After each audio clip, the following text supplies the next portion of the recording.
Good morning class 9 के student. Previous video lecture के अंदर हमने लिया था diversity, taxonomic definition, classification, systematics, taxonomical hierarchy and किस तरीके से क्लासिफिकेशन किया जाता है, taxonomical hierarchy, kingdom, phylum, public division, class, order, family, genus, species, इसके अंदर कैटेगरी क्या है, टैक्सोन क्या है, उनको डिस्कस किया। 5 किंगडम कॉन्सेप्ट डिस्कस कर चुके हैं given by integer. Now 5 kingdom concept को वन बाय वन किंगडम ले रहे हैं। The first one is Monera. The first kingdom is Monera. Okay, तो मोनेरा की कैरेक्टरिस्टिक क्या है? First characteristic, it includes unicellular prokaryotes organism. इस किंगडम के अंदर किस ऑर्गेनिज्म को इंक्लूड किया गया? यूनिसेलुलर, एक सेल के बने हुए हो, और प्रोकैरियोट्स जिनका न्यूक्लियस वेल डेवलप नहीं है। Okay, second condition, nucleus is primitive and its primitive nucleus is called what? Its primitive nucleus is called nucleoid. इनके primitive nucleus को क्या कहते हैं? न्यूक्लियोइड कहते हैं। Okay, third point, membrane bound cell organelle, membrane bound cell organelle absent। इनके अंदर membrane bound cell organelle completely absent होती है, यानी कि mitochondria, plastid, Golgi body, endoplasmic reticulum, lysosome, vacuole, ये सब एब्सेंट है। जिनके चारों तरफ मेम्ब्रेन प्रेजेंट हो, ऐसी सेल ऑर्गेनेली प्रोकैरियोट्स में एब्सेंट होती है, यानी कि मोनेरा के मेंबर्स में एब्सेंट होती है। 70s ribosome is present. लेकिन ये इंटरेस्टिंग पॉइंट है कि एक सेल ऑर्गेनेली मोनेरा प्रोकैरियोट्स में प्रेजेंट होती है, that is what? That is 70s। Why? Because ribosome is non membranous cell organelle. Ribosome के चारों तरफ कोई मेम्ब्रेन नहीं होता है। Ribosome is just a clump of RNA and protein that is not bound by any membrane. So that's why the prokaryotes having what? 70s ribosome. जबकि eukaryote के cytoplasm में क्या प्रेजेंट होता है? 80s ribosome. Okay, now the member. Monera के member जो है, जैसे कि आप देख रहे हैं यहाँ 5 मोनेरा के मेंबर बताए गए हैं। The first one is true bacteria, second one is actinomycetes, third one is cyanobacteria and blue green algae, fourth one archaebacteria and the fifth one is mycoplasma. So these are 5 member of Monera. These are 5 member of Monera. First, true bacteria. True bacteria, eubacteria means they are developed bacteria. Okay, they having 3 envelope layer. They having 3 envelope layer. The outermost envelope layer is called capsule. Outermost envelope layer is called capsule. Okay, सबसे बाहर जो present होता है capsule present in some bacteria, not present in all. So this is capsule, then cell wall, and then cell membrane. Cell membrane. कितनी layer हुई? 3. Outermost capsule, then middle cell wall, inner cell membrane. 3 layer envelope is present. If capsule present in bacteria, then they are pathogenic, they causes disease, like smooth bacteria. And if capsule absent in bacteria, then they are non-virulent, then they are non-pathogenic, they not causes any type of disease. They are also called rough bacteria. Okay. Now the inner membrane is called mesosome. Inner membrane called mesosome. A membrane fold is present inside the invagination condition that helps in respiration. Flagella is present for locomotion, and some villi is also present. They also help in locomotion. Flagella are fewer, 1 or 2, but villi are present all around the surface. Now, nucleus is called what? Nucleus of the bacteria is called nucleoid. It is actually what? Double strand DNA. ये double strand DNA होता है, और nucleus जो है well develop नहीं है। There is no membrane, nuclear membrane is absent, nucleolus is absent, so it is a primitive nucleus, so it called nucleoid. 70S ribosome is present in cytoplasm, and some chromatophore present for the photosynthesis, and gas vacuole is there. Gas vacuole is present, but actual true vacuole is absent because true vacuole is covered by a membrane. So this is the structure of bacteria. Some bacteria are spherical, okay, they are called coccoid. Some bacteria are rod shaped, they are called bacillus bacteria. So bacteria are divided in fewer types on the basis of their shape. If they are spherical, then called coccoid. If they are rod shaped, then called bacillus. If they are comma shaped, then called vibrio. Okay, so these are certain type of eubacteria. Now about actinomyces. Actinomyces bacteria are what? Unicellular branched filamentous bacteria. Example is Streptomyces and Mycobacterium.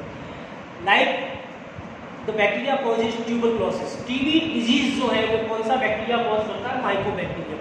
इसके अलावा market के अंदर बहुत सारे antibiotics मिलती है. जब भी आप डॉक्टर के पास जाते हो, डॉक्टर आपको एंटीबायोटिक्स लिखता है. वो एंटीबायोटिक्स केमिकल किससे ऑब्टेन होता है? Generally Streptomyces. किससे ऑब्टेन होते हैं? स्ट्रेप्टोमाइसिस. डिफरेंट टाइप की जो एंटीबायोटिक है वो अधिकतर इस जीनस से ऑब्टेन होती है, जो कि एक्टिनोमाइसिस का मेंबर है, जो इसका एक ग्रुप है, मोनिका का एक group. Now about cyanobacteria. Cyanobacteria का दूसरा नाम क्या है? Blue green algae. ये इंटरेस्टिंग पॉइंट है, ध्यान रखें. The another name of cyanobacteria is blue green algae.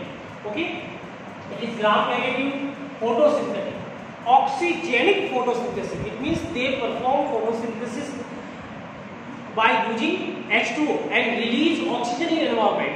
अर्थ पर सबसे फर्स्ट टाइम जो ऑक्सीजन बनी थी due to the blue green algae. उससे पहले फोटोसिंथेसिस एनऑक्सीजेनिक थे, H2O से यूज करते थे. तो पहली बार इन्होंने ऑक्सीजन को यूज वाटर को यूज किया और एनवायरमेंट में क्या रिलीज किया? ऑक्सीजन. इनके अंदर एक स्पेशलाइज्ड सेल होती है हेटेरोसिस, जो किसमें हेल्प करती है? नाइट्रोजन फिक्सेशन में हेल्प करती है. जैसा कि एग्जांपल देख सकते हैं नोस्ट्रम और एनामेटा. फिलामेंटस स्ट्रक्चर है, इनमें से एक सेल स्पेशलाइज्ड है, उसको हेटेरोसिस कहते हैं. इसके अंदर एनएरोबिक कंडीशन होती है और इसमें नाइट्रोजिनेज एंजाइम होता है जो नाइट्रोजन फिक्सेशन करता है. नाइट्रोजिनेज एंजाइम एनएरोबिक कंडीशन में रहता है. अगर ऑक्सीजन है तो वो डिजनरेट हो जाएगा, इसीलिए इसकी सेल की सेल वॉल ऑक्सीजन के लिए इम्परमिएबल होती है. Now fourth, archaebacteria. Archaebacteria is primitive bacteria, बहुत एंशिएंट टाइम से है और ये जनरली मार्सी एरिया में प्रेजेंट होते हैं, जिनको मैथेनोजेंस कहते हैं. इसके अलावा जो ग्रेजिंग कैटल्स है, जो जैसे काऊ है, वो सेलुलोज चारा वगैरह खाती है, घास खाती है, तो सेलुलोज को डाइजेस्ट करने के लिए उसके र्यूमन स्टोमक के अंदर एक बैक्टीरिया होता है जिसको ल्यूमेनोकॉकस कहते हैं. वो भी एक आर्चीबैक्टीरिया, प्रिमिटिव बैक्टीरिया, जो बायोगैस बनाने में help. Now mycoplasma, fifth member, unicellular होते हैं, नेटेड होते हैं. सबसे इंपॉर्टेंट पॉइंट, सभी मेंबर के पास में सेल वॉल है, पेप्टिडोग्लाइकेन की सेल वॉल होती है, लेकिन माइकोप्लाज्मा के पास में सेल वॉल नहीं होती है. This is naked moneran without cell wall. Okay, non motile है, कोई फ्लैजिला नहीं होता है, can survive in anaerobic condition. Anaerobic condition में सर्वाइव कर सकता है और पैथोजेनिक इन नेचर होता है, यानी कि डिजीज कॉज करता है प्लांट में भी और एनिमल में. तो this is all about Monera. Next topic ले लेते हैं protista. So next topic is protist. Second, five kingdom concept के अकॉर्डिंगली जो सेकेंड किंगडम है वो प्रोटिस्टा है. इसके अंदर देख लीजिए characters. First is unicellular eukaryote. जैसा कि आपको पता है मोनेरा में क्या लिया था? यूनिसेलुलर प्रोकैरियोट, यानी कि उनके अंदर न्यूक्लियस लेस डेवलप था, यहाँ पे न्यूक्लियस वेल डेवलप था. First point. सेकेंड, ये डेफिनेशन किसी की आ गई. यूकैरियोट का मीनिंग क्या होता है? यूकैरियोट का मतलब न्यूक्लियस वेल डेवलप होता है, वही आ गया. थर्ड पॉइंट, यूकैरियोट का word meaning membrane bound cell organelle present, यानी इनके अंदर सभी membrane bound cell organelle present होगी, चाहे प्लास्टिड हो, क्लोरोप्लास्ट हो गया, माइटोकॉन्ड्रिया हो गया, लाइसोसोम हो गया, गोल्जी बॉडी, ये सब प्रेजेंट होगी.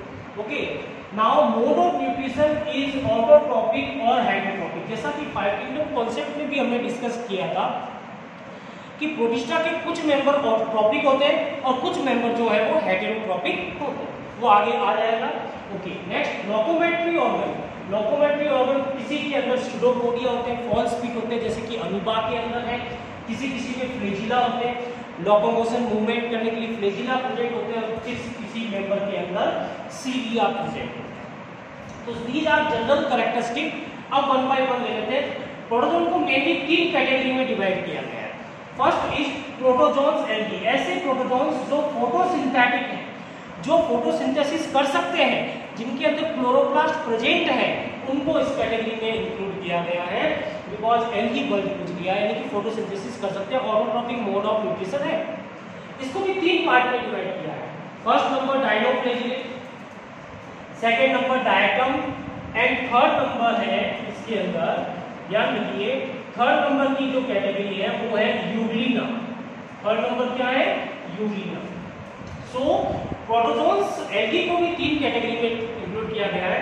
First, to having cell wall but Euglena lack cell wall, इसीलिए यूग्लिना फोटोसिंथेसिस करता है जो प्लांट का कैरेक्टर है, लेकिन सेल वॉल नहीं है, इसलिए वो एनिमल का कैरेक्टर है, इसीलिए 2 किंगडम कॉन्सेप्ट का एक्सेप्शन था euglena. Okay, so cell wall किसके पास प्रेजेंट है? Only 2 member is there, one is dinoflagellate and second is diatom.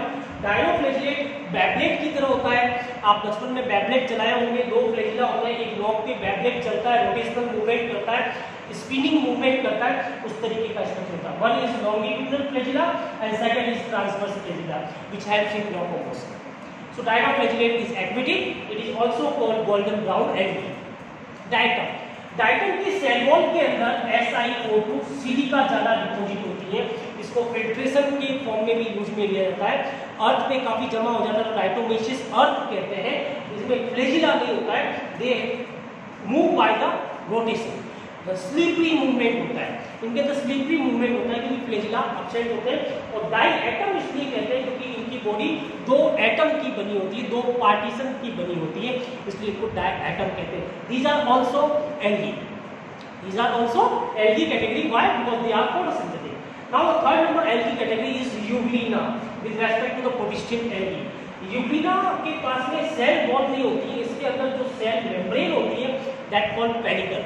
Cell membrane को पेरिकल कहते हैं, फ्लैजिला प्रेजेंट होते हैं, heterokont, one flagella is longer, another is smaller. Eye spot present होता है, आई स्पॉट से ये सेंसेशन विजिबिलिटी को देखते हैं। कॉन्ट्रैक्टाइल वैक्यूल प्रेजेंट होता है जो ऑस्मोरेगुलेशन सॉल्ट कंसंट्रेशन को मेंटेन रखता है बॉडी में। Nucleus is there, chloroplast is there for photosynthesis and some reserve food is there. They perform mixotropic nutrition, very important about Euglena. Mixotropic nutrition means sometimes they perform autotropic because they are having chloroplast, but in the lack of sunlight they can also perform the saprobic mode of nutrition. Sunlight के absence में ये saprobic mode of nutrition भी perform कर सकते हैं। तो ये mixotropic mode of nutrition हुआ, कभी-कभी autotropic, कभी-कभी heterotropic। Okay. Now the second paper is slime mold. Slime mold is what? Slime mold share characters of animal and fungi. कुछ कैरेक्टर इनके एनिमल के रहते हैं। एनिमल का क्या कैरेक्टर है कि इनके पास में सेल वॉल नहीं है, दे आर नेकेड फंजाई। और फंजाई के क्या कैरेक्टर है? फंजाई का कैरेक्टर है कि इनके अंदर जो सैप्रोबिक मोड ऑफ न्यूट्रिशन होता है वो फंजाई का कैरेक्टर हो गया। फ्री लिविंग होते हैं, किसी में पैरासाइट नहीं है, मल्टी न्यूक्लिएटेड बॉडी होती है जिसको प्लाज्मोडियम कहते हैं।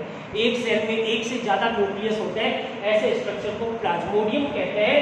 Saprobic mode of nutrition, they derive the food from dead and decaying organism. Okay, so body example fusarium हो गया, एक सेल के अंदर एक से ज्यादा न्यूक्लियस होते हैं, इसको प्लाज्मोडियम कहते हैं। Okay, now the third member protozoan protist. Protozoan protist के अंदर क्या क्या आएगा? अमीबा ले लीजिए, पैरामीशियम ले लीजिए, मलेरिया कोजिंग एजेंट प्लाज्मोडियम हो गया, ट्रिपैनोसोमा हो गया, ये सब प्रोटोजोन प्रोटिस्ट के अंदर।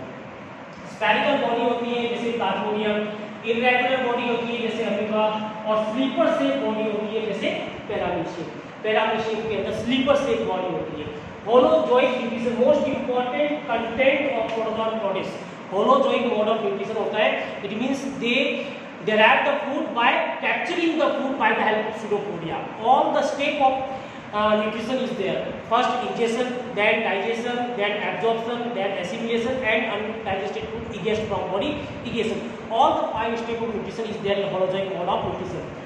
Very important about the 5 kingdom concept. holozoic mode of nutrition या तो प्रोटिस्ट शो करते हैं या फिर ह्यूमन मैमल के अंदर ह्यूमन शो करते हैं. Okay, this is the diagram of amoeba.